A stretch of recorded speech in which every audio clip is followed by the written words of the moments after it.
I'm back here behind my 2021 Yamaha AR195, and I'm looking to install some trim tabs, smart trim tabs, to help me with porpoising, better hole shot, and just to get on a plane quicker, especially when we have a lot of people on the boat. We've had 6 adults and 2 kids, and I couldn't get people, I couldn't hardly get up on a plane, could hardly go 15, 16 miles an hour to get somebody on a wakeboard. Eventually we did get on a plane and it was better. Here's some footage before I installed the smart trim tabs. These waves are not that huge, but we are definitely porpoising. We're bouncing up and down like a porpoise, and you can see the splash, splash, splash. I've got 2 different options. One is the Nauticus smart tab system, which everything's made out of plastic. I was a little hesitant about that. I spoke to them and they said that it took them about 2.5 years to get all the mixtures right because they were having lots of problems with things breaking, but now these things are, they said that they would trust them more than stainless steel ones. If you're not familiar with this type of trim tab, there are no electronics, no switches. They automatically adjust, help you get on plane faster, and supposedly even use less gas.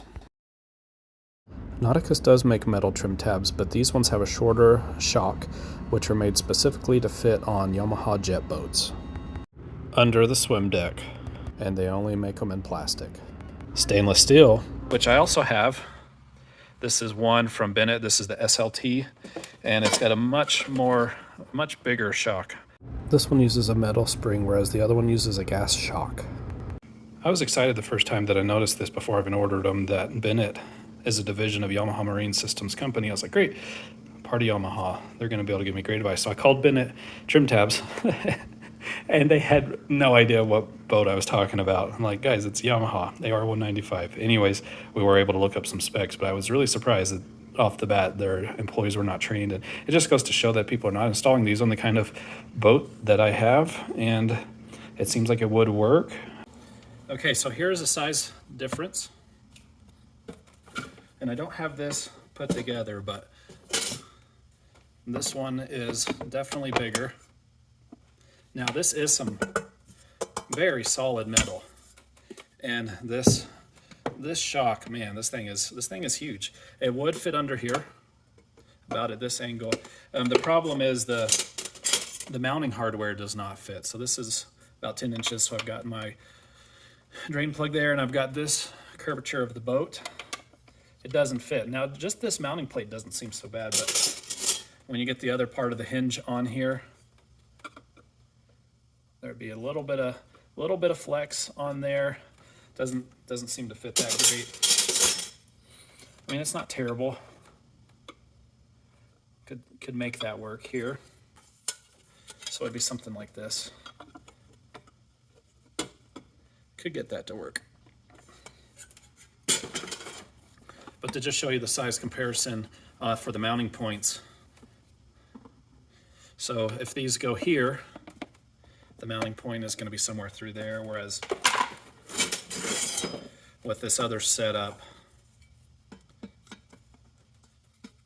that would be something like that, which still does fit.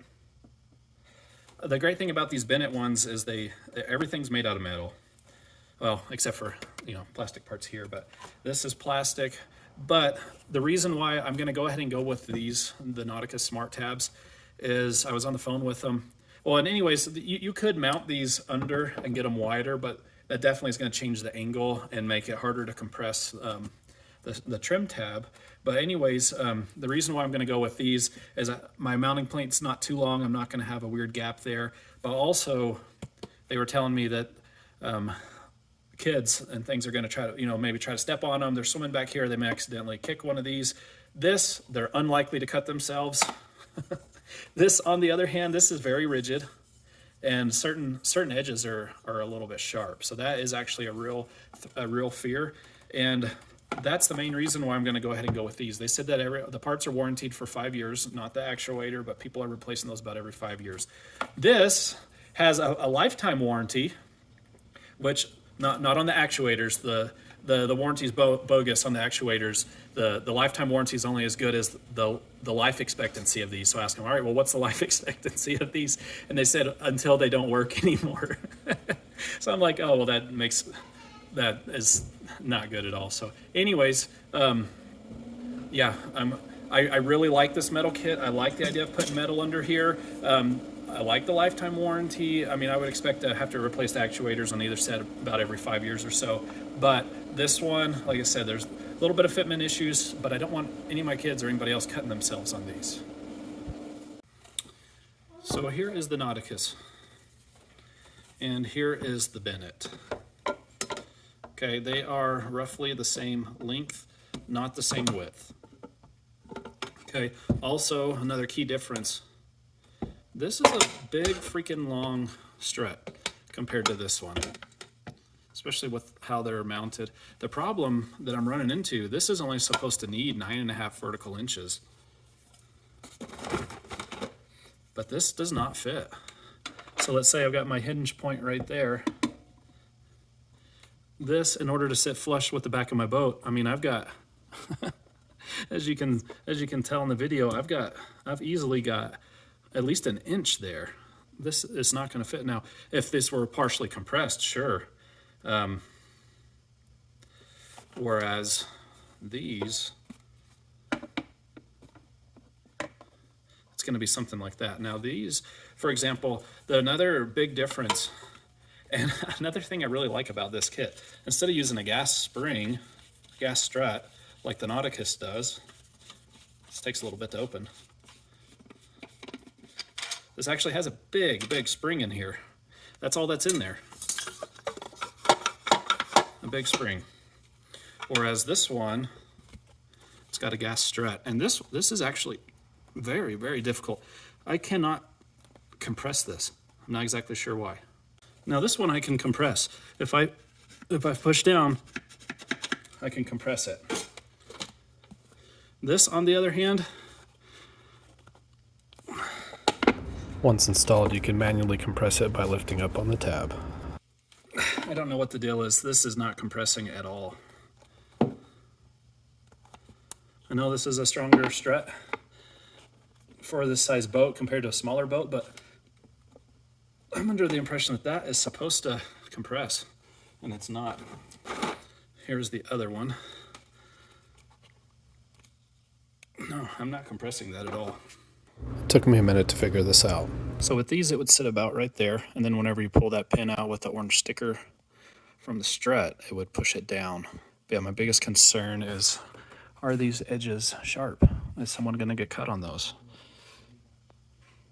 Okay, so I just saw some pictures on the forum of people getting cut on trim tabs. Not necessarily these in particular, but somebody had their Achilles cut clear through. They posted pictures and everything. It was gross. Kind of stuff makes me want to lose my lunch. Anyways, as much as I like these and that they're all metal, I really don't even want to take a chance of getting cut. The top side's kind of rounded over. The bottom is actually a little sharp compared to this Nauticus Smart Tabs. I mean, you're not going to cut yourself on this. I mean, never say never. But it's rounded, and this wouldn't hurt nearly as bad if you accidentally kicked it with your shin or something. These would, oh, that would hurt so bad. Anyway, so yeah, I'm installing these. Forget those, even though I want to install them. Something else, comparing these two, so the Nauticus Smart Tab. I mean, yeah, everything's nylon, plastic, rubber, but the hinge is actually something that it connects to. There's no play, it can't really go back and forth. I haven't put the nuts on here yet. But when this is on there, you know, there's not really any slop. Versus, this is the setup for the Bennett. So you'd mount this plate, then this also gets mounted. This slides in here, like so, and it does have like some little tabs that it can really only slide back and forth. I mean, that's about 1/4 of an inch. So, but here's the thing. This is how it sits on the boat. It's got that much slop. I mean, it's gonna go up and down fine, but that much slop, and then you're counting on your actuator there, your strut, to hold it horizontally. I'm just not a big fan of that. Anyways, I already talked about, for safety concerns, not installing the Bennett ones. I really love the idea of how beefy it is. I feel like overall it seems to be built better, sturdier at least, but I'm going with these. And if I have to replace parts, that's better than having to replace Achilles tendon and having to stop on boat trips to go get stitches. And anyways, every piece of this is replaceable, just like the Bennett pieces are, if we need anything. After doing a lot of research, it's just I couldn't get over the fear of my kids cutting their feet or even myself. Anyways, these are gonna go back. So after all the comparison and the research, I decided to go ahead and send the Bennett trim tabs back, the metal ones. I don't want my kids or even myself getting feet cut, and so I'm sending them back. I'm going with the plastic versions. In the next episode, I will be installing these, so stay tuned, subscribe, like, so you'll be ready for the next video.